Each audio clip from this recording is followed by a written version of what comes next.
just means the rabbis, and it could be exactly the person in the other Mishnah that had the name, and they're arguing on him. So here, the Rabbanan over here that are arguing on Reb Meir is not the same Rabbanan that we said before argues on Reb Meir. This Rabbanan actually agree with Reb Meir. So then why are they arguing with Reb Meir? The problem with the Kli is that there's no such thing as Erech. Right, there's no Erech by a Keli. Right. So why are they arguing over here? Because Rabbanan Dahacha Reb Meir Savrila. The Savrila Reb Shimon, but they also hold of Reb Shimon, and that's why over here they're arguing with Reb Meir. Because Savrila Reb Meir, they hold like Reb Meir, that a person that never says anything meaningless. So we have to ascribe some meaning to it. The only problem is, the Savrila Reb Shimon, they hold like Reb Shimon and Menachas, the Amar Shleisnadav Kederach HaMesnadvim. You didn't give it the way that people normally give it, and you gave it in this weird way. So Kule Archi Lisnaduve. It's normal to give an entire vessel, and that the person would have said.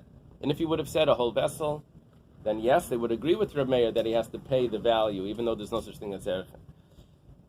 Right? But Palge Lav Archi Lisnaduve. But part of it, people don't give. And therefore, he's exempt if he doesn't do it the way that he's supposed to do it. As Shittim Kubetzis points out, he brings over here from the Rush, that he says, the source of Reb Shimon is if someone says, I'm going to pledge a mincha from barley or from lentils. But Reb Shimon would actually agree if a person wants to pledge half of something that he's obligated. Over there it was so strange to do that we said that there was nothing. However, here Reb Shimon would agree. So what the Rush says is that we don't mean that he holds like Reb Shimon. What we mean is that he holds Reb Shimon's logic, but he's even worse than Reb Shimon. It's even further. He goes even further than Reb Shimon himself. That if a person says half a utensil, even though Reb Shimon would hold chayav, we're going even further than Reb Shimon. We're saying that's not a normal pledge, and you don't have to pay anything. Next Gemara, Ha'imar Erke shel pleni alai, if someone pledges someone else's value. Erech. Umeisa noider. Now the person that pledged passed away. The inheritors have to pay. However, Mesa neither, if the object, the person that was being pledged, dies, then they don't have to. Mai niyu, what was this referring to? Sha'amad bedin. We said, when does he have to pay? That's only because they already were in court, or else we get into problems with milvalpeh, so they were already in court. And he has to pay. Gemara asks, Hainu hach. You already said this case in the Reisha. When you started the Mishnah began that there's a stringency of Erchin over Nedarim. And you said that if a person says, Erki alai umeis, Yitno Yarshim. The end of the Mishnah it says, Erech pleni alai umeis. So if the Mesa noider, is Yitno Yarshim. So it's the same story. So the Gemara says, Seif it's Shichalei. Granted. Comes to Erchin, it's exactly the same. However, Damav shel pleni alav umeis hanoida Yitno Yarshim, that's necessary, because when we say Meis Hanoider, if the one that took the pledge dies, Yitno Yarshim, that we didn't know. Because we just said... We said Dami Alev Meis Lo Yitno Yarshim. On himself. Why? Because over there, he is the needer. He is the object of the one that's being pledged. But in the Sefer, we didn't have only the one that's pledging. We didn't have the subject dying. When you said in the ratio that, I'm getting confused with the rate. The ratio said if someone pledges himself. Right. Then the Yorshim have to pay. If it's Erechin, then the Yorshim have to pay. Right. If it's a nether, then the Yorshim don't have to pay. Right. In the Sefer, we say the same thing just on someone else. If someone pledges someone else's Erech, like a nether. Oh, Erech. Erech, so then, and he dies, either one dies, the Yorshim have to pay, the inheritors have to pay. But by Nedarim, if the person that pledges dies, then the Yorshim have to pay. But if the person that got pledged dies, the Yarshim don't have to pay. So we're saying that even though we already said this in the Reisha, but there is one case that wasn't mentioned in the Reisha, and that's why we repeat this whole thing in the Seifa. What's that case? If he says someone else's value is upon me, and the other and that person himself dies, not the other person, that person himself dies, the Yarshim have to pay. That we did not know from the Reisha. Mao de Tema. What could we have thought? Given the Layam do. Because the person that's still alive was never evaluated during the lifetime of the one that pledged. So I could have thought that lo yishtabed nichse, that his property was not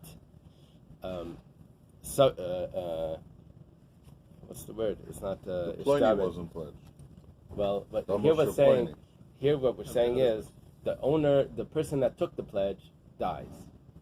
The one that's being pledged, the object, was never evaluated during the life of the one that took the pledge, and the inheritors have to pay it. So I could have thought that since it wasn't done during his lifetime, so his property was not meshubed. What's the word for meshubed? There's no lien on his property. Mortgage. Right. So Kamash Malan, it comes to teach us that Kivan da Amad Bedin, once he was in court, and there was a verdict, Ishtabudi nechasai, or nichsai. His property, there is a lien on his property to pay that up. The evaluation, the appraisal, is just saying how much it is, but the lien is already there. How could you appraise a person if it's passed? No. The guy that's being appraised is still alive. The one that took the pledge is passed away. So I could have thought that maybe because there was no appraisal, so therefore his property there's no lien on his property to pay. Oh wait, he's still alive. The one that's being appraised on. Yeah. The one who made the appraisal died. No, 1 second. No, The one who made the Let's do it like dedication. this. The one who made the dedication died. Right. So But the guy who's still alive, the Erech guy. Whatever. Right. So what happens? So He still has to do it. he has to because he was already passed the base. Why when a person says Dominant Dme'alai, Yeah. because he's both. So He's what? both. So he stood in best and they said he's chayav. Yeah. Because They didn't- after they the didn't death, you can't do the But they appraisal. didn't but once they said chayav, it's the same thing. No, Milsa ba'alma. No, so the thing is They that did the you appraisal. can't do appraisal after the person dies. But remember, this is the case that they stood in a Besdin. Right. There was a and verdict. There was a verdict. Yeah. But So because, at that moment, Right, he this- was alive. Right, but because it's So- impossible to do an appraisal after he dies, so he doesn't have to pay anything. Over here, I can still do appraisal after the pledger dies, because the guy that was pledged is still alive. You follow? When it splits it follow, up. It doesn't make sense. It's okay. Okay. Keep going. Yochazar, that makes sense. Mishnah says, see if I can do this. Let me just clarify. Is this cup empty? Okay. In the Reisha, Reb Chaim, in the Reisha, here's the guy. Okay, this is this fellow that he says. You got it. Yeah, Should keep continue? going, keep going. Okay. We'll come back later. Shorza oila. Bias at carbon. The Mishnah says, if someone says this ox is an oila. But by the way, in this Gemara, there's a little bit of a confusion. You have to follow it all the way through. If someone says this ox is an oila is a burnt offering. Bias at carbon. In this house is a sacrifice, but he doesn't really mean a sacrifice. He means a pledge to the temple fund. Umeisa shar, and now the shar dies. It didn't get to the temple. Nafal abayis, the house fell down, collapsed. Patamil shalim, he doesn't have to pay it. Now notice he said this ox, this house. Shar ze alai, if he says this ox upon me is an oila, so he used an extra word there. He said alai, upon me. It means he's taking responsibility. Bayazeh alai, this house is upon me. He said the word this as well, but he also uses the word alai. So alai karban is on me as karban, but it means as a gift to the temple. Then mesa shar nafal abayis chayav l'sham. Then he has to pay. Now what's the difference? So far, what it appears to be the difference is if he says alai. Rab Chia Barav. Rab Chia Barav says. We have Reb Chia Barav here? No. Okay. Lo Shanu. This was only taught. Eladamar, again, we have this second generation Amiram qualifying the Mishnah. This Mishnah was only taught Eladamar Demeishar Ze Alai Oila. He doesn't mean to say this ox is upon me, because then if it's this ox, then if this ox dies, it's gone. So it has to be the value of this ox is upon me. So we have to throw in another word here to make the distinction. If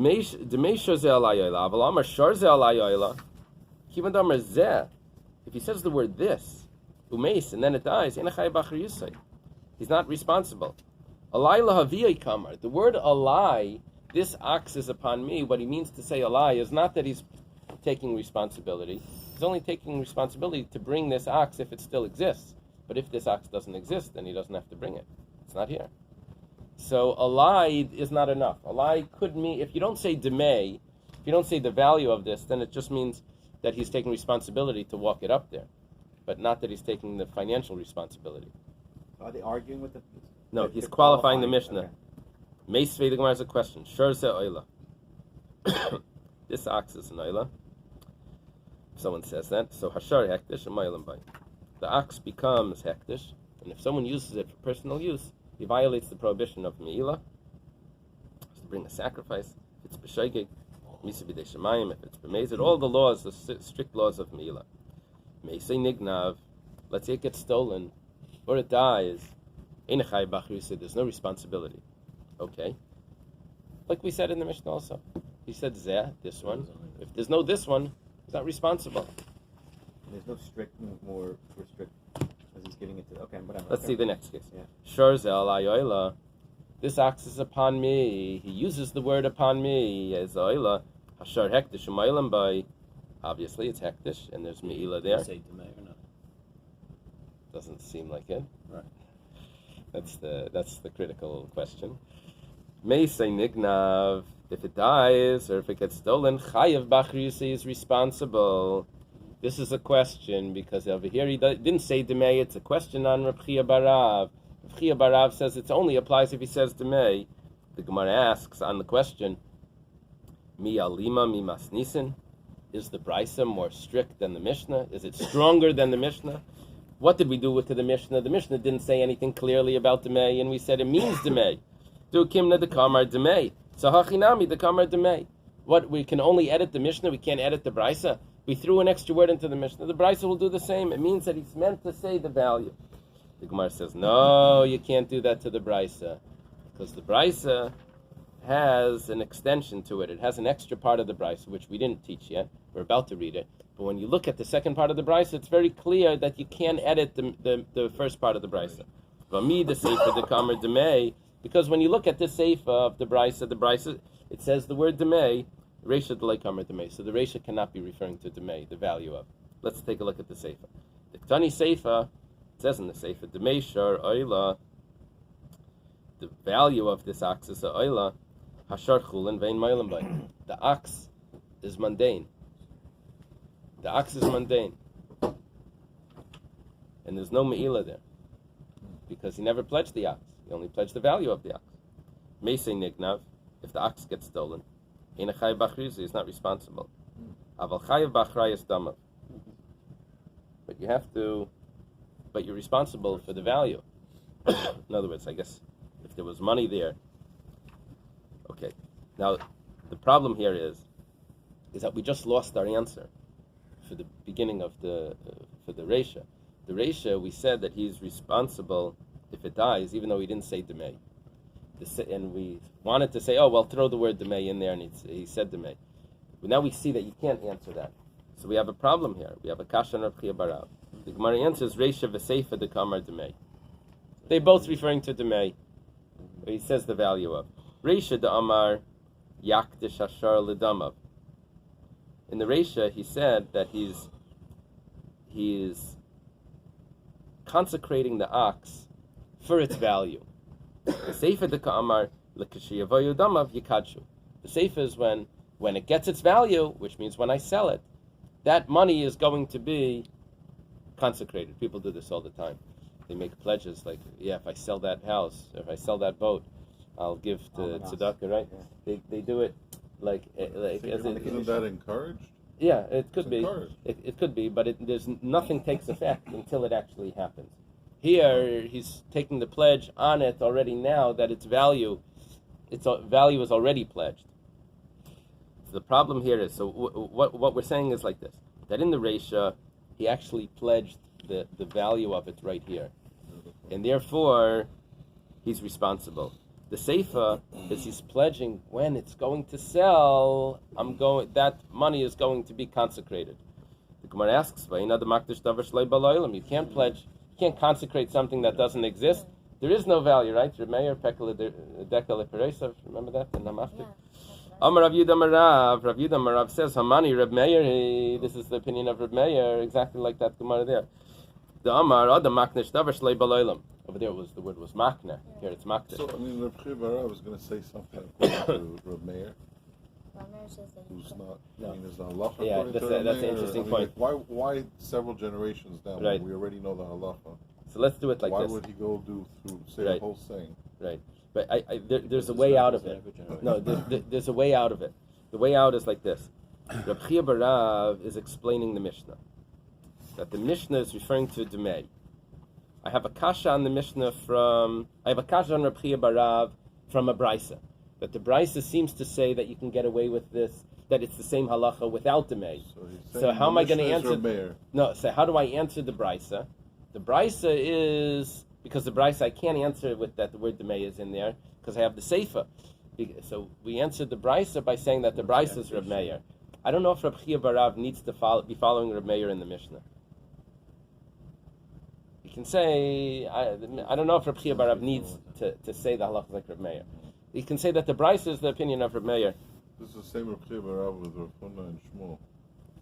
That Rav Huna didn't want to say any Lashon Hara. And Shmuel in front of him, he says, I didn't want to be Mitzayir. Oh, yes. Very good. Very good. It's the second time you told me. Last time you told me Reb Chanina was a doctor. So, yes, that's excellent.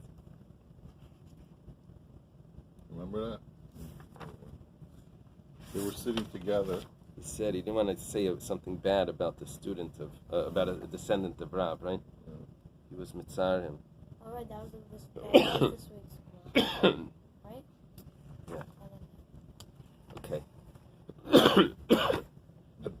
Excuse me. Ikadamri. Ikadamri is easy. There are those that say this. Amali Rav Papa Labaya. Some say there was Rav Papa that said this to Abaya. V'amila Rami Bar Chama Rav Chizda. And some say that it was Rami Bar Chama that said it to Rav Chizda. Rami Bar Chama is a son-in-law of Rav Chizda, happens to be. And Rav Papa is a student of Rava, but also of Abaya. Come on, Reb Meir. They did it as a question. He's saying like Reb Meir. The Amar Adam Makdish Davar Shlei Baloilam, that we're going according to Reb Meir. The Amalei Vela, come on. Who do you think? That's okay. The Ikad Masilaha. Some learn this whole discussion over here, where they ask, "Are you following Reb Meir?" And the teacher responds, "Yeah." Who do you think? Of course, it's Reb Meir. They learn it on a different Mishnah, or Tosefta, a Brisa. It says, "Hamaske bayis lachaveiroi." Someone rents a house to his friend. It's very interesting. Benis Naga, this terrace on the house. So far, no problem. He can still, he calls the Kayan, this mold. They have God, they always have in the contract God's acts, acts of God. They're not covered. Oh, really? Sure. This is interesting. The Afal Shechal to Kayan, even though the Kayan says that it's, what was the word you said for lean? Absolute. No, he told me that. He made it absolutely tzaras. The decision, right? So the owner tells the tenant, look, you have your religious things over there. I rented you a house. Don't tell me religious things. But not so. But once they had to actually knock it down, that's a different story. So then, chayav lahamaloi bias. You rented a house. He's responsible. Look, I paid for a house. You have to get me another house. Hikdeshu hadar bay. Let's say the one that's living in it sanctifies the house. Now he can't live in it because he sanctified it. So malas chala hektish, he has to pay the rent to hektish. The Gemara asks right away, hekdeshu adarba? 1 second. The one that's living in it sanctified it? You can't sanctify the house that belongs to the owner. You're just a tenant. It says that if a person sanctifies his house, the Hashem says, it means the Torah says, it says in the Torah, you can only sanctify something that's yours. You can't walk down the street, sanctifying everyone else's house. And even if you live in that house, it doesn't mean that you can sanctify it. You can sanctify his rent. So Hachi Kamar. This is what it really means. Ikdishai masker. The renter sanctified it, the owner of the house. So now Hadar by Malas Chala Hektish. The one that lives in it now has to pay to the temple his rent. So the Gemara asks right away, Ikdishai masker hechi dayer bay. How can he live there? B'me'ilakai. You're living in a house that belongs to the temple. You're getting personal use from temple money. The hektish can rent out houses. So the Gemara says, we'll see. Visu malas chala hektish. There's another problem because malas chala hektish. What do you mean you pay to hektish? Kivan de malbe. The rule by Meila is that once you use it for personal use, nafak leischar lechulin. It goes once you take something that was consecrated and use it for personal use, it becomes not hektish anymore. You have to pay you have to pay hektish for what you did, but it's not hektish anymore. So the Gemara explains that when the rent comes in, it's going to be sanctified. The Gemara says, how can you sanctify something that doesn't exist? Amar Rav Yehuda Amar Rav Hamani Reb Meir. It's Reb Meir Hida Amar Makdish Davar Shloi B'Laylam. That Usually it hasn't come into existence yet, but if it's not in your reach, then it's possible to get there. Exactly. Ikadamri in there. Those that say it, Amli Rav Papa Labayev, Amli Rav Mari Rami Barchama. It's supposed to be Rami Barchama. Rami Barchama Le Rav Chizda. Kiman. Who does this go like Rav Meir? Damar Adamaktis Davar Shloi B'Laylam. Amalei Vela Kiman. Who else do you think it is? Of course it's Rav Meir. So what we did over here was we took that little clause of Rav Yehuda says the name of Rav, it's Rav Meir. Rav Papa said to Abaya, it's Rav, and Rami Barchama said to Rav Chizda that it's, who is it, Rav Meir? He says, yes, it's Rav Meir. We applied it to a different brisa. What's the halacha? Would you be makdish? Just out of curiosity. We have the dayan. I don't know. You can be. I know You could Pay have. your You could debt, have most rents are set up where you have an obligation for a year. It's just that you pay it monthly. That's the way these things tend to be set up in collecting cobalt. I think when it came to Makna, month. I think when it came to being Makna Davar Shloi B'Laylam, I think we said Kugain Peres Dekel. I think the halacha was that if it's something that's definitely going to happen, I think that was clear that you can. You can't go on the forecast and say he's going to take. So they say there's this guy standing outside the shul. He's collecting rent for a widow. It's a wealthy guy. He's like standing outside. He's, I'm collecting rent. I'm collecting tzedakah. Collecting tzedakah for a widow. So they said, "What is this? Like your relative or something?" He says, "No, it's my tenant."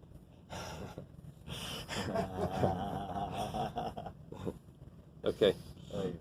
So the Mishnah says, "Chayve erken memashkin enaisan." When it comes to erachin, if the person didn't pledge, if a person pledged but he didn't pay, you go and you take a collateral.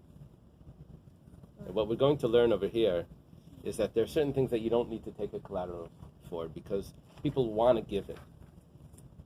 And they're not going to avoid it. Like they're giving away their own medical. Certain things people are not going to avoid. They'll say, I'll pay it later. They'll keep pushing it off. Certain things people want to get over with. So erachin, there's nothing that happens to the person after he pays it, before he pays it. So he may delay it. So because of that delaying, we take a mashkin so that he should want to pay it quicker. If someone has to bring a sin offering, a guilt offering, you don't have to take a collateral that he's going to pay because he needs to get this over with. He has a sin, he wants to get rid of it. This is somewhere in the middle. An oila is brought as it's a donation. It could come for a sin also, but there's no like obligation for that. You do take a mashkin for oila and ishlamim. Now, even though a person doesn't get atonement unless he wants to give it, as it says in the pasuk that he brings a sacrifice l'rtzainai according to his will. So we force him to bring the sacrifice until he says, yes, I want to bring it. So we force him to say that he wants to. Just like a get. What do you mean? I'm probably on Oilus and Shlamim. Why do you Oilus and Shlamim? There's kapara.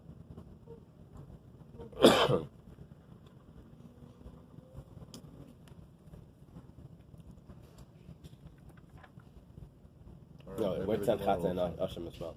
Chatas and Asham. Chatas and Asham. We said we ain't mashkin in this.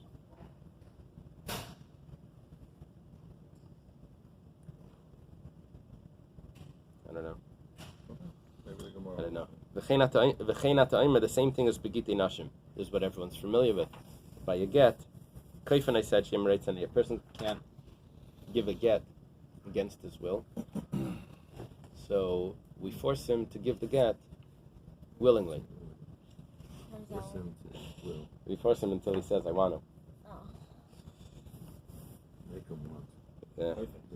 Yeah, some guy went to jail. Right. Amar Rav Papa. Rav Papa says, Pamim shechayavi chatayis memashkenaisan. There is an example of a chatas where you have to take a collateral to make sure that he gives it. And there's an example also of chayve oilas ein memashkenaisan. So he's finding there's one case that where it's going to be a little different. And by an oila, that you don't take a mashkin. Where's the case of chayve chatayis memashkenaisan? B'chatas nazir. It's by a chatas of a nazir. It says like this. The kivan damer ma a nazir, someone that takes a vow that he's not going to drink wine, since the master taught. Im gilach alechad mishlashtan yatsa. A nazir needs to bring three sacrifices: a chatas, an oila, and a shlamim. Now, it was taught. This is Rashi quotes it from the Sifri de Beirav. That's the brisa on where's the Nazir?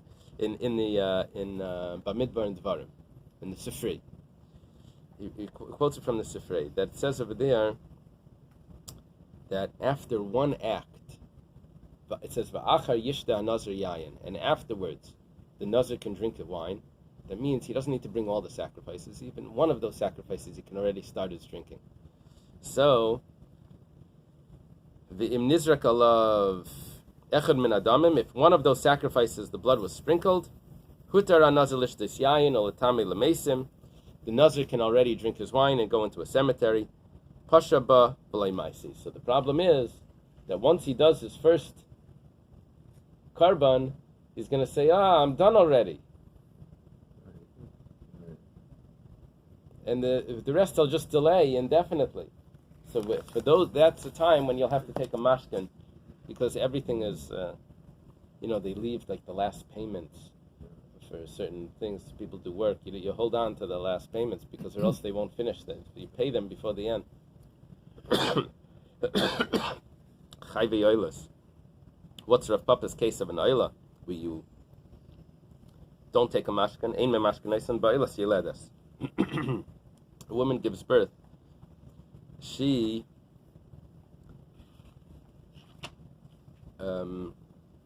wants to be able to eat sacrifices. To eat, and she needs to bring a sacrifice in order to allow her to eat from other sacrifices. So when she brings that sacrifice, so then she can eat from other sacrifices. So because there's things that are dependent on this sacrifice that are holding her back, so that's why we don't take a mashkin. She needs to bring it. This is her carbon, right? This is her carbon, right? She a Yeledus needs to bring a chatas and a naila, right? So I'm sorry, but she mechuyev just like a man. It's her carbon, right? it's her carbon. No, but I'm saying all these things. All right, whatever.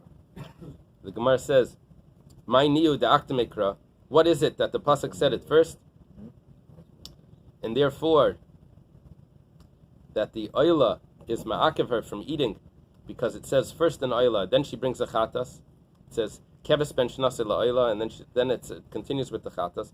But Rava said, va'amar Rava l'mikra iktima kasev, that it's not necessarily first. Could be that she brings the chatas first. So, if that's the case,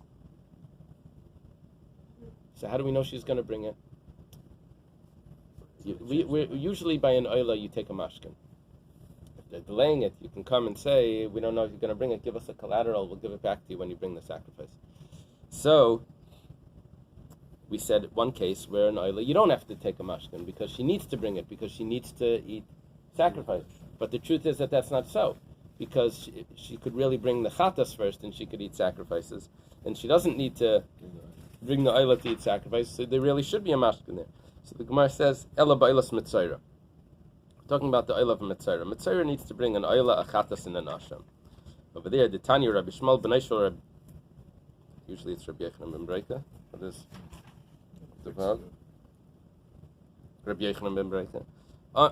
He says, Kshem shechatasi v'ashame yikvatei.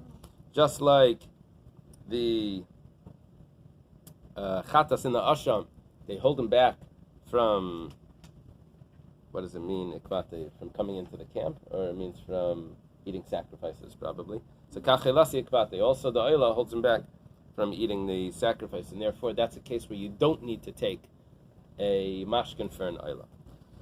Now we say, even